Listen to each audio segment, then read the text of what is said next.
ગૌણ સેવા પસંદગી મંડળ દ્વારા નવી એક જાહેરાત આવી ગઈ છે. વનરક્ષક વર્ગ 3ની જાહેરાત છે. કુલ જગ્યાઓ 157 છે, પણ આ જગ્યાઓ માત્ર દિવ્યાંગ ઉમેદવારો માટે છે.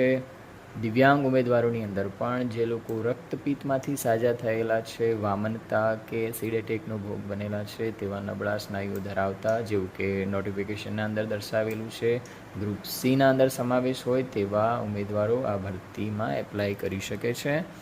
ભરતીના ફોર્મ ભરાવાની શરૂઆત તારીખ 1/8/2025થી લઈ અને તારીખ 10/8/2025 સુધી માત્ર 10 દિવસનો સમયગાળો આપેલો છે.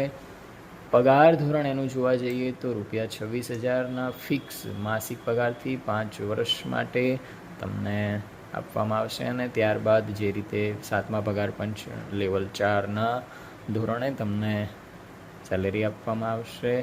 શારીરિક ક્ષમતાની અંદર જોવા જઈએ તો મૂળ ગુજરાતના અનુસૂચિત આદિજાતિના ઉમેદવારો 155 સેન્ટીમીટર, એમની ઊંચાઈ જે કન્સિડર કરવામાં આવશે, છાતી ફૂલાવ્યા વગર 79 સેન્ટીમીટર છે અને ફૂલાવેલી 84 સેન્ટીમીટર. વજન જે છે એની અંદર 50 કિલોગ્રામ કન્સિડર કરવામાં આવશે. મહિલા ઉમેદવારો માટે 145 સેન્ટીમીટર છે ગુજરાત મૂળના અનુસૂચિત આદિજાતિના મહિલા ઉમેદવારો માટે, અને મૂળ ગુજરાતના અનુસૂચિત આદિજાતિ સિવાયના ઉમેદવારો માટે 150 સેન્ટીમીટર જે હાઇટ છે એ કન્સિડર કરવામાં આવે છે. એઝ યુઝ્યુઅલ વજન બંનેના અંદર સેમ જ રહેશે.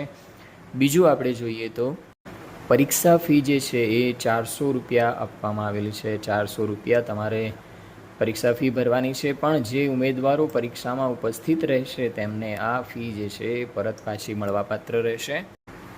અભ્યાસક્રમની જો આપણે વાત કરીએ તો અભ્યાસક્રમમાં 2 ગુણના 100 પ્રશ્નો આપવામાં આવેલ છે, એટલે કે તમારે 200 ગુણની પરીક્ષા રહેશે. MCQ મલ્ટિપલ ચોઇસ ક્વેશ્ચન આપેલા હશે જે તમારે અટેન્ડ કરવાના છે. અભ્યાસક્રમની અંદર જોવા જઈએ તો સામાન્ય જ્ઞાન જે છે એની ટકાવારી 25% રાખેલી છે. સામાન્ય ગણિત જે છે 12.5% છે. ગુજરાતી ભાષા પણ 12.5% છે.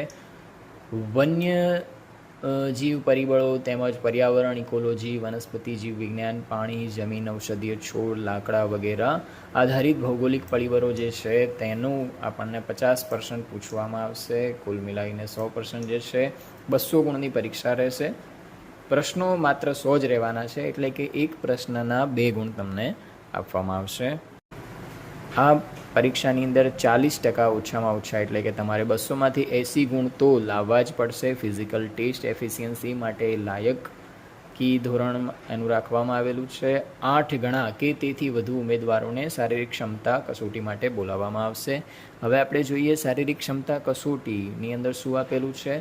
તો શારીરિક ક્ષમતા કસોટીના અંદર 1600 મીટરની દોડ છે, જે 6 મિનિટની અંદર પુરુષ ઉમેદવારે કમ્પ્લીટ કરવાની છે. ભૂતપૂર્વ સૈનિક પુરુષ ઉમેદવાર એટલે કે માજી સૈનિક માટે 6.30 મિનિટ આપેલા છે. 800 મીટર દોડ જે છે એ મહિલા ઉમેદવારોએ 4 મિનિટમાં પૂરી કરવાની છે, અને એક્સ આર્મી મહિલા ઉમેદવારોએ 4.20 મિનિટમાં પૂરી કરવાની છે. ઊંચો કૂદકો પુરુષ ઉમેદવાર માટે 4 ફૂટ 3 ઇંચ છે. એક્સ સર્વિસમેન માટે 4 ફૂટ છે. મહિલા ઉમેદવાર માટે 3 ફૂટ અને એક્સ સર્વિસમેન મહિલા ઉમેદવાર માટે 2 ફૂટ 9 ઇંચ આપેલું છે. લાંબો કૂદકો જે છે એ 15 ફૂટ પુરુષ ઉમેદવાર માટે છે. ભૂતપૂર્વ સૈનિક ઉમેદવાર માટે 14 ફૂટ છે.